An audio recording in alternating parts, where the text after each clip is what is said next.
안녕하십니까? 러빙타임 새벽을 여는 예수 묵상 시간입니다. 오늘의 예수 묵상 범위는 사도행전 13장 32절로 43절까지의 말씀입니다. 오늘도 이 말씀 속에서 하루를 살아가는데 필요한 영적인 힘을 얻게 되기를 간절히 소원합니다. 먼저 본문 말씀을 읽도록 하겠습니다. 우리도 조상들에게 주신 약속을 너희에게 전파하노니 곧 하나님이 예수를 일으키사 우리 자녀들에게 이 약속을 이루게 하셨다 함이라. 시편 둘째 편에 기록한 바와 같이 너는 내 아들이라 오늘 너를 낳았다 하셨고, 또 하나님께서 죽은 자 가운데서 그를 일으키사 다시 썩음을 당하지 않게 하실 것을 가르쳐 이르시되 내가 다윗의 거룩하고 미쁜 은사를 너희에게 주리라 하셨으며, 또 다른 시편에 일렀으되 주의 거룩한 자로 썩음을 당하지 않게 하시리라 하셨느니라. 다윗은 당시에 하나님의 뜻을 따라 섬기다가 잠들어 그 조상들과 함께 묻혀 썩음을 당하였으되 하나님께서 살리신 이는 썩음을 당하지 아니하였나니, 그러므로 형제들아 너희가 알 것은 이 사람을 힘입어 죄사함을 너희에게 전하는 이것이며, 또 모세의 율법으로 너희가 의롭다 하심을 얻지 못하던 모든 일에도 이 사람을 힘입어 믿는 자마다 의롭다 하심을 얻는 이것이라. 그런즉 너희는 선지자들을 통하여 말씀하신 것이 너희에게 미칠까 삼가라. 일러스되 보라, 멸시하는 사람들아 너희는 놀라고 멸망하라.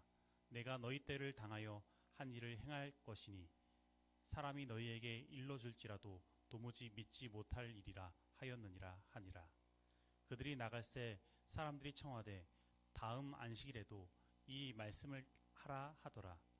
회당의 모임이 끝난 후에 유대인과 유대교에 입교한 경건한 사람들이 많이 바울과 바나바를 따르니 두 사도가 더불어 말하고 항상 하나님의 은혜 가운데 있으라 권하니라. 사도행전 13장 32절로 43절까지의 말씀입니다. 말씀 줄거리입니다. 바울은 예수님만이 참 구원자이심을 변론합니다. 그분을 믿음으로 의롭다 하심을 얻게 되는 진리를 설명하고 사람들은 다음 안식일에도 그 말씀을 들려달라 요청합니다. 사도들이 유대인 회당에서 한 설교의 특징은 다음 세 가지를 지니고 있습니다.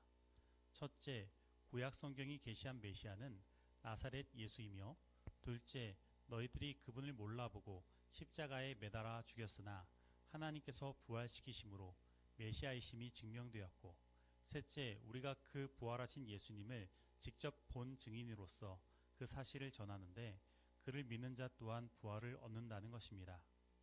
그리고 오늘 본문에서 나타난 사도 바울의 설교도 우리도 조상들에게 주신 약속을 전파한다고 하면서 사도들의 설교와 그 맥을 같이 합니다. 그리고 이 사도들의 증언과 사도 바울의 설교는 오늘날을 살아가는 우리들에게도 여전히 유효한 설교입니다. 우리가 믿고 전하는 바 복음은 죽어 썩어지는 사람의 철학으로부터 나온 것이 아니라 십자가에 달려 죽으셨지만 부활하셔서 지금도 여전히 살아계신 예수 그리스도의 복음인 것입니다. 그런데 오늘날 많은 사람들은 내가 가진 지식이 믿음인 것으로 착각합니다. 예수님께서 십자가에 달리신 사실, 그리고 3일 만에 부활하셨다는 사실은 어쩌면 이 세상 모든 사람들이 다 아는 것일 것입니다. 왜냐하면 세계 어디를 가나 교회의 십자가에 불이 켜져 있으며 해마다 크리스마스가 되면 예수님의 이야기가 방송되고 회자되기 때문입니다. 그러면 오늘 나의 믿음은 이 세상 사람들과 무엇이 다릅니까? 그냥 기정사실을 아는 것은 지식일 뿐입니다. 그리고 그러한 지식은 이 세상 사람들이 다 가지고 있어도 그들의 삶에 아무런 변화를 주지 않는 것처럼 오늘 우리들의 삶에 어떠한 변화도 가져다 주지 않는 것입니다. 사도 바울은 그래서 오늘 본문의 설교에서 그러므로 라고 말하며 우리들에게 이러한 도전을 던져줍니다. 사도 바울은 예수 그리스도를 힘입어 죄사함을 얻으라고 말합니다. 다시 말하면 단순히 지식으로 그치는 것이 아니라 오늘 나의 삶에 있는 죄의 문제를 예수 그리스도를 통하여 해결하라는 것입니다. 그렇다면 죄의 문제는 어떻게 예수 그리스도를 통하여 해결되는 것일까요? 그것은 예수님께서 이미 죄를 책임지시고 해결하셨음을 믿는 것입니다. 마가복음 2장에서 중풍병자를 향해 예수님께서는 내 죄 사함을 받았느니라고 선포하셨습니다. 그러면 예수님은 무슨 권세로 이 죄 사함을 선포하셨습니까? 바로 그 죄 사함의 권세가 예수님의 십자가에 있는 것입니다. 그런데 지금 예수님은 십자가 이전에 이 중풍병자에게 너가 죄 사함을 받을 것이다, 내가 앞으로 해결할 것이다 라고 말씀하신 것이 아니라 내 죄 사함을 받았느니라고 선언하신 것입니다. 이것은 죄를 반드시 책임지시는 예수님의 선언이며 십자가 자체가 곧 예수님의 길이요 품성이라는 의미인 것입니다. 그래서 예수님은 십자가를 아직 지시지 않으셨지만 이미 그것을 지신 것처럼 중풍병자에게 죄사함을 선언하신 것입니다. 그러므로 예수님을 믿는다는 것은 그분의 이러한 품성을 믿는 것입니다. 그리고 그러한 예수님께 내 자신을 완전히 내어 맡기는 것입니다. 그래서 예수님께서 죄된 나를 이미 십자가에서 처리하시고 예수님의 부활과 함께 새 생명을 주셨으며 의롭다 선언하셨음을 받아들이고 그분과 함께 하는 것입니다. 그리고 예수님께 우리가 죄를 자복하면 예수님께서는 반드시 그 죄를 용서하신다는 사실을 믿는 것입니다. 그런데 사도 바울은 오늘 본문에서 이렇게 이야기합니다. 그런즉 너희는 선지자를 통하여 말씀하신 것이 너에게 미칠까 삼가라. 일러스되 보라 멸시하는 사람들아 너희는 놀라고 멸망하라. 내가 너희 때를 당하여 한 일을 행할 것이니 사람이 너희에게 일러줄지라도 도무지 믿지 못할 일이라 하였느니라 하니라. 오늘 이 하나님의 은혜가 우리에게 주어졌음에도 불구하고 그것이 나에게 지금 현실의 기쁨을 주지 못한다고 하여서 그리고 지금 나에게 있는 어떤 달콤한 것을 버리도록 요구한다고 하여서 그것을 받아들이지 않는다면 우리는 멸망할 수밖에 없다는 것입니다. 그것은 우리들의 선택이라는 것입니다. 그래서 사도 바울은 지금 그 선택을 바로 하도록 호소하고 있는 것입니다. 우리는 하나님께서 보내주시는 빛이 우리를 기쁘게 해주는 방법으로 오지 않는다는 이유로 그 빛을 거절하지 않도록 조심해야 한다.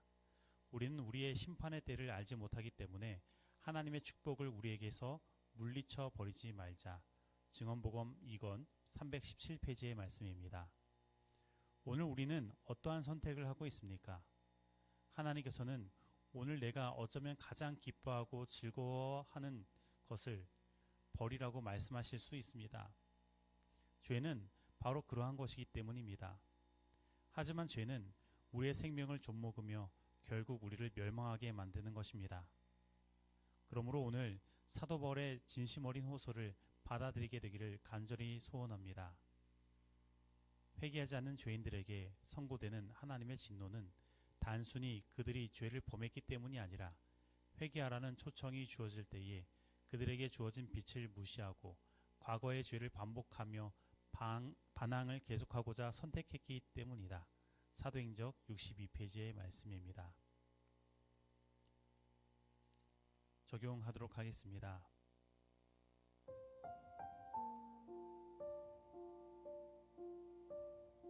오늘 나의 믿음은 이 세상의 사람들과 어떻게 다릅니까? 지금 현재 나를 달콤하게 만드는 죄는 무엇입니까? 그리고 아직 해결하지 않은 반복적으로 범하는 죄는 무엇입니까?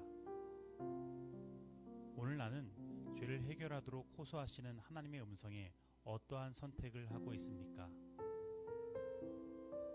오늘 나에게 예수님을 믿는다는 것은 무엇입니까? 기도하시겠습니다. 하나님 아버지, 오늘 하나님을 알되 지식적으로 아는 것이 아니라 하나님의 그 사랑의 품성을 통해 믿음이 쌓이게 하시고 하나님을 경험적으로 알도록 인도하시니 감사드립니다. 하나님 아버지, 오늘은 나의 믿음을 다시 돌아봅니다. 오늘 나의 믿음이 세상 사람들과 다른 것은 무엇입니까? 혹 나의 믿음도 단순한 지식을 채우는 믿음은 아닙니까? 오늘 이 믿음이 나에게 어떠한 변화를 요구하고 있습니까? 혹 내가 지금 현재 좋아하고 기뻐하고 행하고 있는 것이 죄된 것은 아닙니까? 아버지 하나님, 오늘 나의 선택이 예수님께로 향할 수 있도록 하시고 세상 어떠한 것보다도 예수님이 가장 먼저가 될 수 있도록 나의 믿음을 이끌어 주시옵소서.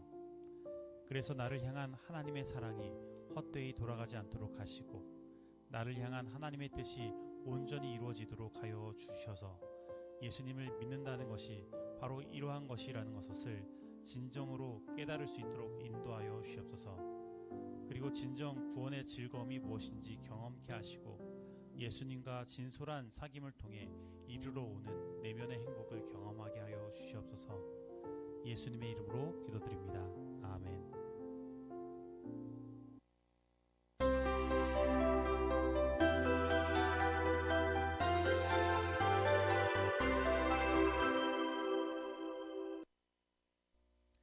중보기도 시간입니다. 오늘은 유준식 집사님 가정을 위해서 기도하겠습니다. 그리고 쌍군동 교회가 세상의 빛과 소금이 되는 교회, 이 지역에 필요한 교회가 될 수 있도록 기도하겠습니다. 그리고 세상의 혼란과 전쟁 속에서 세상 사람들이 거짓에 눈을 뜨는 것이 아니라 참된 진리를 향해 나아갈 수 있도록 기도하도록 하겠습니다. 다 같이 기도하시겠습니다. 하나님 아버지, 오늘 다시 하루를 시작하는 이 새벽 시간을 주님께 드릴 수 있도록 인도하시니 감사드립니다. 오늘은 유준식 집사님 가정을 위해 기도드립니다. 비록 지금 집사님 가정이 코로나로 인해 현장 예배는 참석하지 못하시지만 그 마음 가운데 하나님을 향한 마음 잊지 않도록 하시고 이 교회를 향한 애정을 잊지 않도록 하시니 감사드립니다. 그리고 이 코로나가 창궐하는 이 시기에 집사님의 사업장인 한일 JS 무역회사를 지켜주셔서 코로나로 인하여 어려움 당치 않도록 하시고 하나님을 믿는 믿음 안에서 형통할 수 있도록 축복하여 주시옵소서. 그리고 강영선 집사님에게도 함께하여 주셔서 가정의 어머니로서 온전히 설 수 있도록 참된 믿음 허락하시고 항상 행복한 가정을 꾸려나갈 수 있도록 날마다 지혜와 힘을 허락하여 주시옵소서. 그리고 이 가정에 두 자녀 유재희, 유범이가 있습니다. 특별히 큰아들은 캐나다에서 현재 생활하고 있습니다. 먼 곳 타지에서 생활할 때에 부족함이 없도록 하시고 언제나 건강 허락하여 주시옵소서. 하고자 하는 모든 일들을 모두 이룰 수 있도록 인도하여 주시옵소서. 그리고 둘째 아들은 현재 복학하여 공부 중이오니 하는 모든 학업 중에 지혜 허락하여 주셔서 좋은 결과를 얻을 수 있도록 하시고 하나님의 좋은 일꾼으로 성장할 수 있도록 함께하여 주시옵소서. 그리고 가정에 연로하신 어머니가 계십니다. 주님께서 지켜주셔서 건강 허락하시고 날마다 함께하시는 하나님을 통하여 진정한 평안을 얻을 수 있도록 함께하여 주시옵소서. 그리고 이 쌍문동 교회가 세상의 빛과 소금이 되는 교회요, 이 지역사회에 진정한 필요한 교회가 되기를 원합니다. 주님께서 이 교회가 나아가야 할 방향이 어떤 방향이고 나아가야 할 길이 어떠한 길인지 보여주시고 우리가 그 길로 나아갈 수 있도록 믿음과 용기를 허락하여 주시옵소서. 그리고 이 시대는 정말로 혼란의 연속입니다. 코로나로 인하여, 그리고 전쟁으로 인하여, 그리고 갖가지 자연재해로 인하여, 그리고 경제적인 어려움으로 인하여 힘든 일들이 참으로 많이 있습니다. 그래서인지 세상의 거짓된 가르침들이 사람들을 많이 유혹하고 있습니다. 어떤 교회는 2022년 이 해가 바로 7년 대환란의 시작의 해라고 말하며 얼마 있다가 곧 휴거가 일어날 것을 외치고 있으며 어떤 교회는 강신술과 연합하여 사람들을 유혹하고 있습니다. 주님, 이 어두운 세상 속에서 사람들을 이 거짓된 가르침에서 지켜주시고 참된 진리를 찾을 수 있도록 당신의 이 남은 교회를 이 세상의 어두움을 밝히는 등대로 온전히 세워 주시옵소서. 이 모든 말씀 예수님의 이름으로 기도드립니다. 아멘.